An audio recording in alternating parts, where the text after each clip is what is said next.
Hi, friends. Welcome to the Why on Earth Communities Stewardship and Sustainability podcast series. Today we have such an exciting program for you. I am here with my friend Adam Stenftenagel. Hey, Adam. How you doing? Great. Thanks for having me. You bet, you bet. And Adam has devoted the bulk of his professional career to helping stop runaway climate change, specifically working with changes we can make in our own homes to reduce our carbon footprints, to reduce and eliminate our use of fossil fuels. And Adam has co-founded several companies working on these efforts, including Sustainably Built, Snug Home, Snug Pro. And today we're going to be talking about the work he's doing with his colleagues and partners at Fuel Switch. And Adam, it's such a pleasure to be with you today, and I'm excited to have this conversation with you. Thanks, me too. So Adam, I want to ask you, before we dive into some of the technical discussion and some of the opportunities that we all have in our own homes, I just want to ask you, how did you get into this work? What drew you in this direction?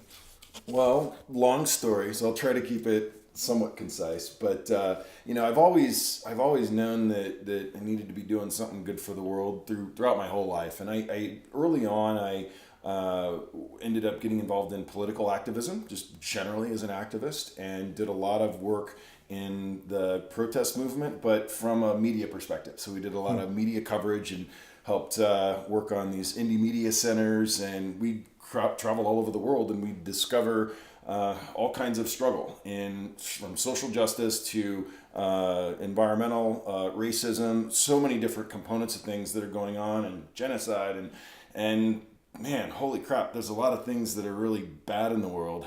And so that was always an important piece that I was paying attention to, but eventually really decided that, it's great to be raising hell and screaming and yelling, and that's really important.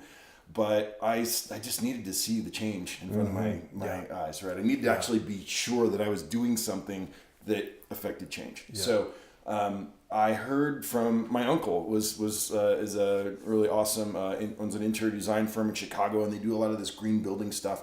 And he told me about this report from Edward Masria, this really neat architect who did these really cool studies many years ago about the building industry and what its impact was on climate. Yeah. And they did this study that says that 48% of the greenhouse gas emissions in the United States came from the building industry. And I'm like, wow, there's one big thing that's physical that we can change, that I can see the change on. I'm going to get involved in green building. Yep. And so that took me down this huge path of all different kinds of circumstances that came together, and eventually started founding some businesses around that and went from there. Yeah. So. Well, wonderful. So one of the things I love about the work you're doing and the state of the world at this very moment is that, yes, on the one hand, we have incredible challenges. We are confronted by some of the most complex challenges we've ever faced as a species. However, on the other hand, we have the tools and the expertise needed to resolve a lot of these systemic challenges that we're facing. And with Fuel Switch, this is very much at the core of what you guys are doing. And can you just tell us a bit about the work you're doing with Fuel Switch? Sure. So, the primary premise is that, buildings, as I just said, use a ton of energy and have a big carbon impact. And that's from the materials that we use to create the buildings, but mostly in the energy that they consume over the course of their lifetime. When you build a building, the idea is that building will last 100 years. So everything that you do when you do any kind of changes or especially new construction, it's likely going to be around for 100 years. So that's why it's such a big impact and an important place to focus on. So what we do with Fuel Switch is we come into the old homes. We focus on existing homes and help those homes come up to these standards, modern day building codes and things like that, but also go all the way to net zero. So net zero. Yeah, what does net zero mean? So net zero energy means that the building will produce as much energy on site as it consumes over the course of a year through renewables. So the key components of that are, one, to use less energy, so energy efficiency. So we insulate the walls, we insulate the attic, we'll condition your crawl space or do all different kinds of insulation and air sealing in the house. So that's the number one piece. And that brings the need for heat and the need for cooling way low. It reduces that need for energy dramatically. The second thing we do is we eliminate the natural gas in your house, because natural gas is a fossil fuel. As much as they say it's a clean fuel, it's not. And there's plenty of arguments that we can give as to why we need to get rid of natural gas from being burned in our homes. And it's a fossil fuel. And that means we're producing carbon dioxide, and that is causing climate change. So we've got to stop burning all fossil fuels. So natural gas, we get rid of it. Most people heat their homes through their space heating, their furnaces, their boilers, etc., with natural gas, as well as their water heat. We transform all of that. We take out that equipment and we replace it with air source heat pumps, or sometimes geothermal. And these systems now produce all that heat. And you get the added benefit of cooling in a place like Colorado, where most people didn't have cooling before. Now we need it, thanks to climate change. So, it's one of those things. So we can kill a lot of birds with one stone there. So we're electrifying, we're insulating, we're then taking another big step and helping people get into electric vehicles.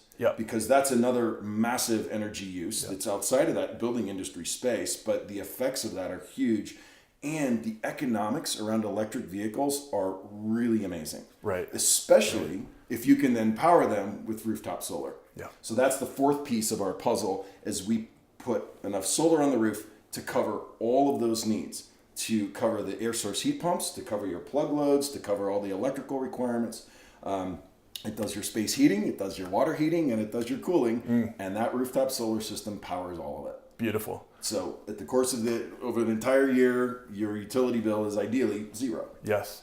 So the four main elements of this sort of transformation and fuel switch would be to reduce the load with the wrapping, the insulation, the sealing, to switch out basically your appliances that are dealing with heating and cooling of air and water and so forth. The PV, the rooftop PV, the electric generation, utilizing this incredibly wonderful nuclear generator we all have access to called the sun, 163,000 terawatts of energy continually streaming onto our planet since the beginning of the human race, and long before that. There's such an abundance of energy we can all be harvesting, and so that harvesting with rooftop solar is the third, and then the fourth, is that the electric vehicle? Is that the fourth in the puzzle? Wonderful. And I was struck by this graphic that I know you guys have on your Facebook page, which is Fuel Switch on the Facebook app. And on here, there's a graphic. We'll show it in our show notes. But I am so struck that when we're talking about things we can do at the individual and household level, some of the standards that we grew up with, like recycling, are, yes, important to do, but ultimately have really minuscule impact compared to the impact we can have when we do the fuel switch that you're describing. And getting into electrical vehicles is another one that is potent. And one of the things I'm struck by, as I still own and drive a fossil fuel combusting vehicle, is that not only am I continually paying for the fuel, but also for all of the fluids and lubricants that are needed in that more complex and, we could say, less efficient and in a sense more primitive way of delivering power to the four wheels. And boy, that gets expensive at times as well, just that ongoing maintenance of that internal combustion engine. Big deal. Yeah, and my favorite data point on that is an internal combustion engine has something like 2,000 moving parts. An electric vehicle has 20. So imagine the amount of maintenance and the costs that it is to maintain that gasoline car, the internal combustion engine. It's a totally different world with electric vehicles, and they're really cool. Yeah, it's happening. I love it. Well, and I'm really excited that today we're here in the home of Stephen Price, one of your clients and friends. And what we're going to be able to do is take a tour with your colleague Clay Dusel and look at some of the different components and technologies and techniques that you guys have incorporated in this home, in this remodel project. So hang tight. We'll be getting to that tour. That's going to be a lot of fun. And I think before we go there, one of the things I want to circle back on, Adam, is the element of the indoor air quality as it relates to these issues and these opportunities. Because I think one of the things that I know a lot of my friends and family may not realize is that this actually, making this fuel switch delivers incredible benefits that go actually even beyond reducing our carbon footprint as it relates to climate change. And some of these additional benefits are extraordinarily important in terms of our own health and well-being, that of our kids and our pets and so forth. So can you just tell us a little more about that? Yeah, absolutely. So we'll come back to the economic side of things, because that's kind of icing on the cake, as I like to put it. But the indoor air quality is a huge piece that I learned many years ago in the green building space. The materials that we use in our home off gas and put all kinds of toxic pollutants into the air. If you're in an older home, an existing home where you haven't done much of that in a while, it's not as big a deal because you've already inhaled all that and it's already off gas, right? But so there's lots of things that we can do around that. However, one of the big pieces that causes indoor air quality problems is cooking with a gas cooktop. Mm-hmm. And people are like, oh, but I love my gas cooktop. It's the greatest things ever. And I'm like, that's fine. At Fuel Switch, we don't make you get rid of your gas cooktop. Although it is really cool to cap your gas line and say, bye-bye utility, I don't need gas anymore, we're out of here. Mm-hmm. So we've got plenty of customers who've done that. But folks can keep their natural gas ranges if they do. However, I'm going to give you a data point that's really fascinating, and Clay can talk about this in a little bit. He's going to do this tour, but Clay put in a Foobot. We got this. It's an indoor air quality monitor. What the heck's a Foobot? It's this little box that sits on your mantle of your house or whatever. Just put it out in the middle of your house. And it hooks up to your cell phone, and it tells you what the quality of your air is, and measures all different kinds of pollutants that are bad for your health. Mm-hmm. And Clay can be sitting in his office looking at this phone, and he can know when his kids or his wife goes and puts on the tea kettle on the gas stove. And immediately, just turning on that gas stove enough to boil some water takes the indoor air quality of his house above EPA's recommended levels for health. Wow. That's just astounding, cooking right? tea, right? Yeah. So we know that burning natural gas is just not a good thing. We don't need it. There's incredible technologies like Steven has here. We'll show that in the tour in a minute. Mm-hmm. An induction cooktop. This thing can boil a huge kettle of water in 2 minutes. Oh my gosh. I mean, it's so powerful, and it's very detailed control. Most people who love to cook, when they use an induction cooktop, they'll never go back to gas. Oh, that's so incredible. It's just a neat feature, and you get all these benefits of indoor air quality. So we're not at all talking about the old electric resistive coils that some of us maybe remember growing up or what have you. We're talking about something that is the cutting edge. It really provides as much or greater control as gas when we're preparing meals for friends and loved ones and all that. Absolutely. That's great. Yeah, that's awesome. I think with the indoor air quality thing, it's particularly important, as we know a lot of research is showing that increased rates of childhood asthma and other respiratory and health issues related to pollutants in our indoor air, the air in our homes, the air in our offices, daycares, and so on, is really impacting society in a big way. And my gosh, this opportunity to kind of clean it up at home is really what a powerful statement that becomes in terms of what we're valuing as people. That's right. And we don't have to burn fossil fuels. Mm-hmm. It was a great invention. It helped our economy. It helped us grow. It helped us do really neat things as society. But now we know the consequences, and it's time to switch because we don't need it. It's time to switch, indeed. Okay. Well, I want to mention a couple things, Adam, for our audience. One is if you're in the Metro Denver area, the Front Range of Colorado, Fuel Switch is providing services ranging from the beginning energy audits of your home all the way through to the design, looking at the financial modeling and helping with the installation of all these different technologies and tools. And for folks who would like to engage with Fuel Switch to get your initial energy audit done, you can mention the Why on Earth community podcast and get a $50 discount on that initial energy audit. And that's a wonderful value. Thank you for sharing that with us. Also, outside of the Metro Denver area, we know that Fuel Switch is looking for additional partners, contractors and others who do this kind of work in other communities. And for folks who would like to engage with Adam and Clay on that front, hello@gofuelswitch.com is a great way to connect in. Again, I want to mention that on Facebook, you've got Fuel Switch, easy to find there. There's some great graphics there. And I would like to mention as well that for any of you out there who would like to check out any of our electronic or audiobook products at Why on Earth, use the code podcast to get a discount on those as well. So I want to circle back, Adam, to the context. Yeah. Here we are. Our world is changing. The climate is destabilizing, and that's not a debate. That's happening. We face incredible challenges with that reality. And there are so many things right at our fingertips we can be doing in our own homes, in our communities. I want to ask you, how does it feel when you're waking up every day, getting ready to work, and you know that on the one hand, you have so much to offer folks to help mitigate these challenges that we're facing, and on the other hand, these are big, big, big challenges. What's that like for you? It's daunting, right? Yeah. For sure. Yeah. But it is the reason I wake up every morning.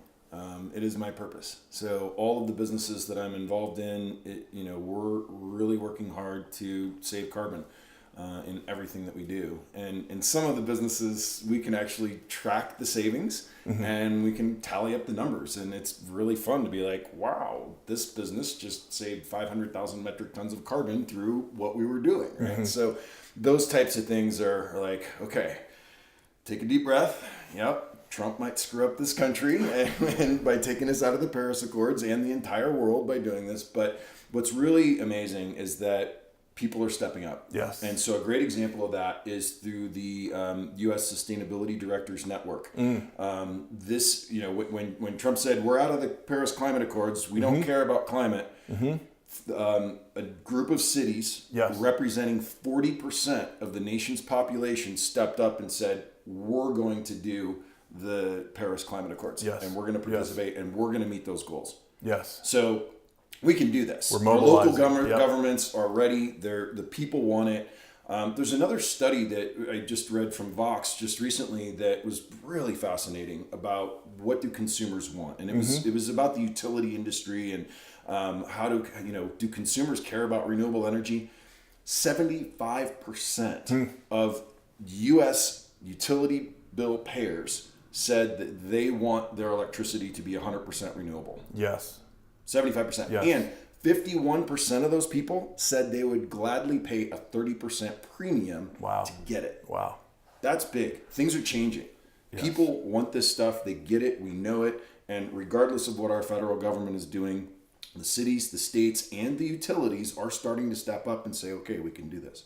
Yes. This is so powerful. It strikes me that if you look around in the media currently, there's not that much you're going to find 75% of Americans agreeing on, apparently. Right. And we have so many friends in the green faith community, for example, who have a variety of different political persuasions, but this very issue is galvanizing us throughout society. And to me, it's one of the greatest sources of hope, being out there in various communities, seeing that people from a variety of backgrounds and walks are engaged in this issue and engaging in what can be done. And I think that with a resource like what you guys are providing through Fuel Switch, it just puts so many more tools in the tool chest of us folks in communities all over. And I'm so excited to be able to share this with our audience and really encourage the audience to check out Fuel Switch, get involved, get engaged, get that energy audit done for your home, And it's amazing how much change we can make so quickly with these approaches. That's right. That's right. Yeah. So we're probably about ready to do a tour, Adam. Is there anything before we get to kind of look around the house here that you want to make sure to mention? No, I think that's really it. It's going to be fun to walk through Steven's house and see a lot of the different pieces that we've put together here. There's lots of new technology that's out there. It's, this isn't your father's Oldsmobile anymore, right? The reason we're able to do fuel switching on existing homes and make it cost effective today with today's technologies is because of all this new stuff that's come out in recent days, as well as the incredibly regularly decreasing price of solar. Right. And amazing. The technologies are dropping their prices, and so all of this is now well affordable for all of us. One of the things, Adam, that I discovered doing research when I was writing Why on Earth is that, our fossil energy prices generally are bouncing along a band of price ranges that behave like commodities. They are commodities, right? Meanwhile, our renewable energy technologies, which are harvesting a virtually limitless source of energy from the sun, are following a very different price behavior, a price curve, similar to Moore's law as it relates to computing technology. We know that with computing technology, for example, we get to double the capacity and speed of processors at half the price every 18 months or so. That's been the experience over several decades.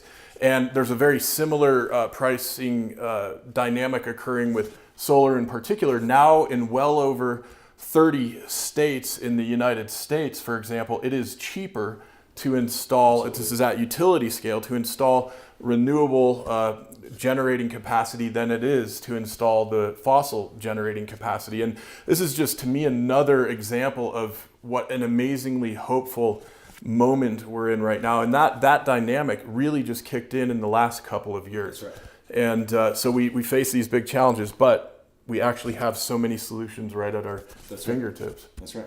Yeah. Cool. So should we give folks a tour? All right. Sounds good. Friends, if you're listening to the podcast, maybe you're driving in your electric vehicle or in the comfort of your renewable powered home, we're going to now switch and go on a tour here of Steven's home. And so just want to invite you that if you're engaging right now through audio and you would like to check out the tour, you can go to whyonearth.org, the podcast page, and get to the video portion of this and join us in this tour today. Hey friends, so we're getting ready now to go on the tour of Steven Price's home, and Clay Dusel is going to lead us through this tour. Clay, you were the brains behind a lot of the renovations and retrofits that were done here in Steven's home. Tell us just what that framework is and how you kind of approached working with Steven on this project. Well, that's great. Thanks. We had a neat opportunity here. Steven bought a house that was in bad need of a full renovation. This house was pretty rough. So Steven was in a position where he had to upgrade this house. He needed new windows. He needed new heating and cooling system. He needed new hot water heating. And we said, let's think about doing this a little bit differently, make your house more comfortable, and save you a lot of money in the long term. And so he listened to our advice, and we've got a really good house now. So maybe, Steven, you can tell us from the standpoint of being a homeowner and acquiring a project house. What was it about the work that Clay and Adam do with Fuel Switch that compelled you to work with them on the project? Well, I know Adam personally before, and we had sat down and talked about it. And Clay hit on the big point, which is I had to do everything. Mm-hmm. So when you sit around and you think about the economics of it, we're talking about deltas, all right? A normal, standard, historical furnace that people would put in versus an air source heat pump. It's not the full cost of the air source heat pump. It's what's that delta. And that's what I had to keep coming back to. And with the all being electric and then having the solar, there's a payback period. So from an economic standpoint, it made a lot of sense. And then from a doing what's right for the world standpoint, I believe it made a lot of sense as well, because I do believe in climate change, and I believe that every little bit helps, especially. And I'm one house out of thousands and thousands in the area, but you got to start somewhere.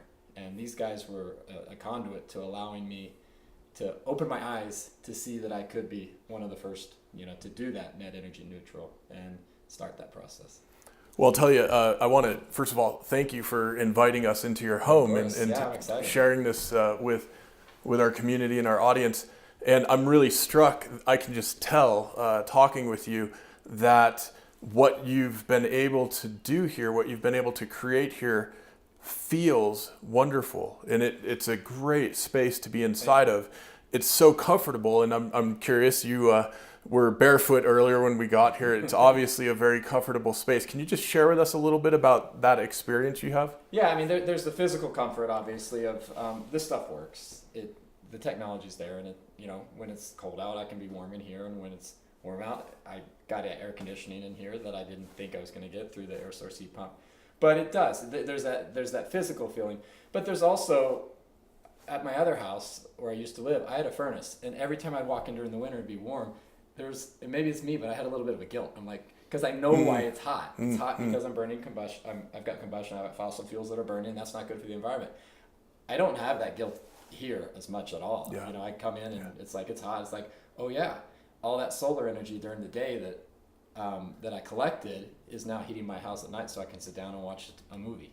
I love this. So in a sense, we could say that with Fuel Switch, you too can feel good about feeling good, right? It's also fabulous, changed the way I use energy. These solar tubes I was talking about, they have LED lights, and I don't turn the lights on in those rooms at night because these night lights are bright and they're powered each day. They charge back up. When I'm deciding what to make for dinner, a lot of times I'm like, pasta, I gotta boil the water and it's gonna take so long. I'm like, oh wait, it's induction. It's like a microwave. The water's gonna boil that quick, and I'm gonna be eating faster than I can make a sandwich, but I'm gonna be making pasta. I mean, it changes the way I think and the way I use it. That's fabulous.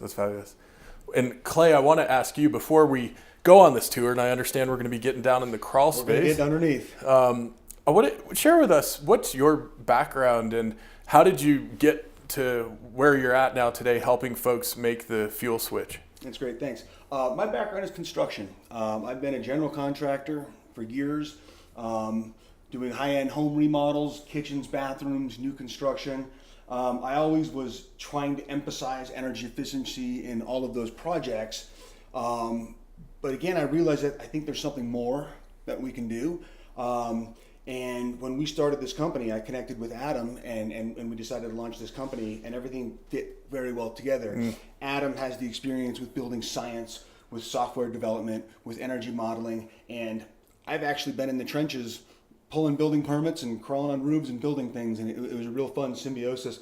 So now we're really focused on getting people off of fossil fuels, and by having a general contractor type experience, we can look at the whole house as a system, right, rather than the individual components, and come up with the right solution for each house. And I got to tell you, it's really fun and it feels really good. That's fabulous. Thanks, cool. Clay. So I guess we're going outside first, right? Let's go underneath the house. That's where it all happens. That sounds fun. All right. Great. Thank you. Thanks. All right. So Clay, here we are. We're about to go down into the crawl space, and there's a lot of magic happening down there that wouldn't otherwise be obvious. You know, it's a part of the house that a lot of people don't think about very much, but it's actually really important for energy and for comfort. So let me show you what we did here. Great.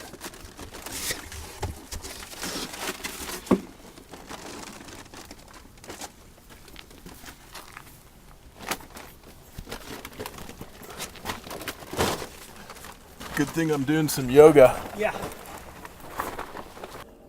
So Clay, here we are under the house in the crawl space, and what are we looking at? Well, again, what Adam was saying earlier, the first step is energy efficiency, which we talk about insulation and air sealing.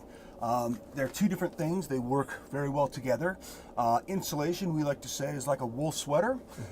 Keeps you nice and warm. But if you're outside with the wool sweater and the wind blows, you're going to feel cold. Yep. Air sealing would be like that windbreaker that goes over the top of your wool sweater. And if you're wearing both the windbreaker and the wool sweater, you're going to feel warm. Same thing with your house. Makes a ton of sense. So crawl spaces are generally quite leaky, especially in older houses. So what we've done here is we've wrapped the whole perimeter of the crawl space with a foil-faced insulation that seals air from getting in and out, as well as has a thermal barrier to it with the insulation. We've also used quite a bit of expanding foam to seal any holes in the house. And then what we've done down here is we've got a vapor barrier, vapor and moisture barrier on the floor that, in addition to making the space as pleasant as a crawl space can be, works to keep moisture from the ground from getting into the space, keeping this dry, keeping mold down. And in Colorado, radon is a big issue. So in this house, we have a radon mitigation system that is drawing air from underneath this barrier to remove radon and prevent radon from getting into the house. Wow, that's great. So with a few very simple pieces of technology here, you're accomplishing quite a lot. It's really quite simple. We call this the low-hanging fruit. We apply these same concepts to the walls in the attic up above. Not as easy to show in a video podcast, but it works great. And this space stays warm now, and that keeps the floors upstairs warm. So when Stephen gets out of bed in the morning with his bare feet, he's going to be stepping onto much warmer floors than this house used to have before all this work was done, which, like he was saying earlier, is just really pleasant. Right. Yeah, we know there's a sort of psychosomatic aspect to our experience of comfort in a home, and that the temperature of the floor is actually a huge driver of that, isn't it? It's a big driver, and a lot of people wake up and feel cold feet, and they might turn their thermostat up. Right. But really, they just need to seal and condition their crawl space. Oh, it's so easy. Love it. Yeah. Cool. Great. Thanks, Clay. So, Clay, here we are in the kitchen now, and I see there are some interesting appliances. Tell us what's going on. Oh, great. Well, for the heart of the heating and cooling system for a house like this, we have a ductless mini split system. This is an air source heat pump. There's a condenser that sits outside that extracts heat from the air. I'll show you that in a little bit. And basically, with this little remote control, provides all the heating and cooling for the house. Wow. They're extremely effective. I'll spare you the details and the technology, but they keep the heat really even throughout the house. Another feature here that's not very interesting to look at, but is fascinating, is what we have, an energy recovery ventilator. So we are extracting air from this house constantly and bringing in fresh air from the outside and conditioning it, and it comes in right here. And so that's bringing fresh outdoor air in. Again, the concept of indoor air quality by constantly changing the air inside your house in a controlled way. We can have Stephen breathing fresh, clean air all the time. Yeah, wonderful.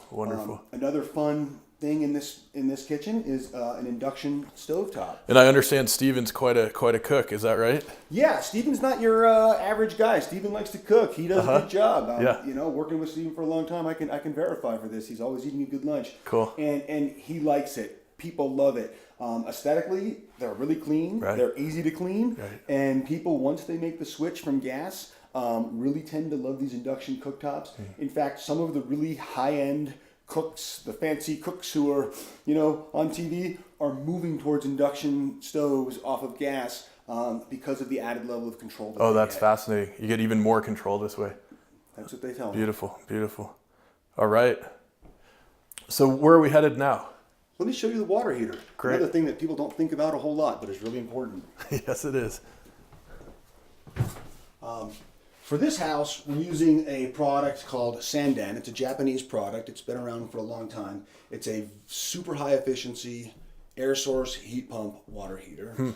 In this case, the heat pump actually sits outside. I'll show you that in just a second.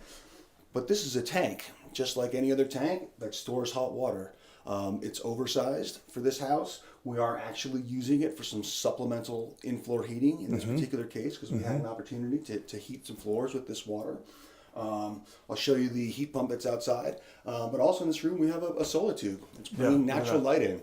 There's no artificial lighting. There's no lights on in this room, and it's just a laundry room, and otherwise it would be fairly dark, but this is bringing in a great amount of light during the day. That's beautiful. It's a nice quality of light too. Come on, let me show you the outside stuff. All right, Clay, so it looks like we've got several components here on the wall. We do. So again, custom to each house. There were some space constraints here. Stephen wants to use this area to park a vehicle. So we didn't want to keep anything down low, so we lifted everything up high. The air source heat pump water heater that I was showing you before, the actual condenser sits right up there. Again, that extracts heat from the surrounding air and puts it into the hot water. That's amazing. In this case, we have it west facing to catch that late afternoon sun, so the area around here is nice and warm. Yep. We lifted it up high, so you can still park a car here. Yep.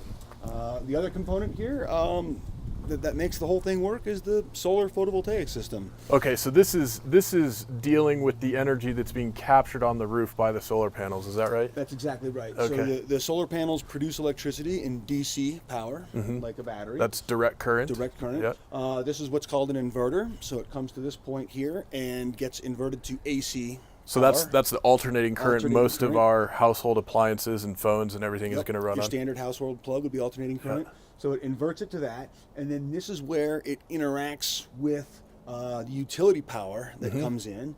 And when there's excess power being generated, it is sent back to the grid. Yep. And this meter is keeping track of the dollars and cents of what's going where, and the power that is needed inside the house, rather than coming from the grid, will come straight from the solar panels and power everything with the sun. Wow, that's so beautiful. So there are times when there's more energy being produced by this home than is being used. And so it's actually creating a surplus that others in the community can use. That's exactly right. The power will go out here through this meter. The utility company is effectively buying it from Stephen and then selling it back to him at night is how the net metering concept works. Okay, that's fabulous. Well, great. And where do we go next? What are we looking at next? Let me show you the air source heat pump outside for the mini split. And one more thing I'm really excited to show you. Okay, super. So Clay, now we're on the other side of the house and I see a couple of additional components here. What's going on? That's right. So this is the condenser for the mini split heat pump that I was showing you in the kitchen. And this is the unit that is extracting heat from the air and putting it into the house. It looks like a basic air conditioner, but it does heating and cooling. And That's amazing. They work great. This technology has actually been around for a long time, so it's not brand new technology. It just keeps getting better. And my favorite part of this house is again, visually not that interesting, but the utility company has put a lock on Stephen's gas meter. This is where the gas will normally come into the house. Well, Stephen doesn't use any gas in this house, so they have put a lock on this meter. These dials never spin, and he doesn't pay for any gas or any monthly service fees that are associated with having a gas connection. Oh, that's So fabulous. His connection to fossil fuels has been cut off. Oh, that's wonderful. Stuck in time, these dials, aren't they? They're not moving.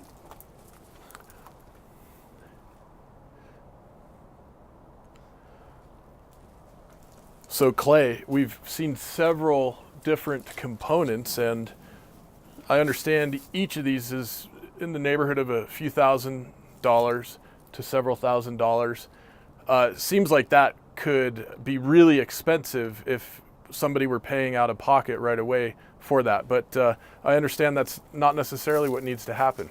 Well, that's true. That's a great point. Yes, like a lot of efficiency and renewable energy, there's a high upfront cost and a very low long-term cost. What's amazing is that there's a lot of really innovative financing packages out there for these sorts of improvements. Stephen took advantage of quite a few of them. Local incentives, federal incentives, loan programs, where he was able to finance these components outside of his traditional remodel and allowing him more capital to do the remodel itself for the other things like flooring and lighting and those sort of things. But also, those financing packages aren't necessarily available for conventional fossil fuel powered equipment. So it really allowed him to access a lot more money to do this whole project and really keep his monthly expenses really low and not have to do a large initial cash outlay, because most of us don't have thousands of dollars just sitting in the bank that you can spend, but we're already spending money every month on utilities. So rather than giving the money to the utilities, we can own our own systems and pay off our loans and and come out ahead on the whole deal. Yeah, that's so beautiful. And I understand that in terms of thinking about your ongoing monthly expenditures, yes, you may have some more debt to service if that's how you finance the install on these components. But at the same time, your operating costs generally have declined substantially, especially in this case to zero when it comes to gas, right? Your monthly utilities to various utility suppliers are going to be much lower in this kind of a scenario. Drastically reduced. In this case, they're going to get to zero. Yep. One thing that people forget is that we are in debt to the power company. Uh-huh. We need to write them a check every month just to keep our house going. Electricity, gas, gasoline, those are bills that we have no matter what. So rather than paying somebody else every month, we prefer to pay off our own debt and own our system. Love it. That's so beautiful. Well, I am just thrilled that we have the opportunity to see all of this, and thank you for walking us through this. You know, I gather that with some of the different incentive and rebate programs out there, some of the different loan packages out there, that can really vary state to state, municipality to municipality, utility to utility. And it seems to me that's just another additional good reason to engage with a company like yours, Fuel Switch, to help navigate that for optimal benefit and efficiency in that entire process. That's a really good point. Keeping track of what is available for rebates. Yeah. Sometimes they vary monthly, quarterly. Yeah. It's actually quite a task for us to stay on top of it. We have good partners with the city of Boulder here that helps us keep track of all of that. And having those rebates can really help tip the scales towards some of these renewable energy technologies, and in a lot of cases make them cost neutral plus savings. Yeah. So it ends up being a really good deal for a lot of people. That's wonderful. Cool. Thanks, Clay. So I know we've got something else to check out now. What is it? I want to show you the solar panels and an electric car. Cool. All right. Okay, so Clay, as Adam was explaining earlier, with the Fuel Switch framework, we basically have 4 major steps to take. One is the installation and sealing. That's the efficiency part. We saw that down in the crawl space. The second is the renewable heating and cooling. We just saw a lot of the different appliances that provide those services.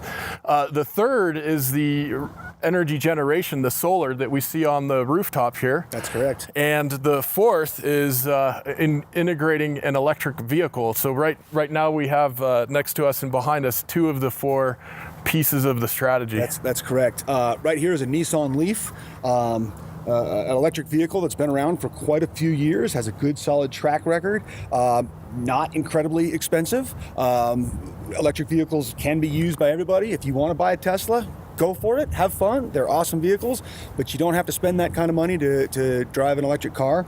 And with solar panels on a roof, you can have a car that runs off sunshine. And driving this car every day and knowing that it's powered by sunshine really feels good. I absolutely love this. And here we are standing in the sun. I feel it. Feels good. That local star of ours is putting off more energy than we need by a long shot. I recently came across some information that suggests that the entire biosphere, primarily in the form of photosynthesis, the plants converting that energy into sugars and so forth, is utilizing only about 1% of that solar radiation. And our entire human system, the entire economy, is utilizing something in the range of 1/10,000th of what the sun puts off. Of course, a lot of that up until now has been in the form of fossil fuels. And it's just so exciting to me, Clay, to know that with professionals like yourself and so many others doing incredible work around the world, we are literally in the process of transforming to a solar-based society and economy. And my gosh, what an exciting time to be doing that. It's really fun. And what's amazing is that this technology, electric vehicles, solar, rooftop solar, has been around for a while. It's proven. We don't have to wait for some new technology to come in. We can do it today. We can do it economically. You can power your house and your vehicle with the sun, and it works. And it's really nice to do. Absolutely. Well, Clay, hey, thanks so much. I'm so glad you very could much. join us on the podcast. And just to remind our viewers and audience that they can find Fuel Switch on Facebook. Fuel Switch is on Facebook under that name.